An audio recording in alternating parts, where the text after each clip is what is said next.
La polisi mkoa wa Songwe limetoa taarifa ya tukio la mauaji lililotokea mnamo tarehe 16 Septemba mwaka 2025 saa 12 jioni kwenye kitongoji cha Ululu, kijiji na kata ya Idiwili, wilaya ya Mbozi, mkoa wa Songwe.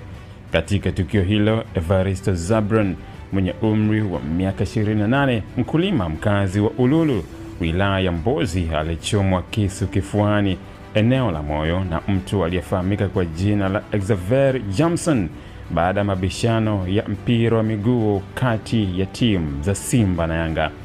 Marehemu alijeruhiwa vibaya na alifariki dunia akiwa njiani akipelekwa kwenye zahanati ya Iyula iliyopo wilaya ya Mbozi kwa ajili ya matibabu. Uchunguzi wa awali umeonyesha chanzo cha tukio hilo ni ushabiki wa mpira wa timu ya Simba na Yanga kati ya marehemu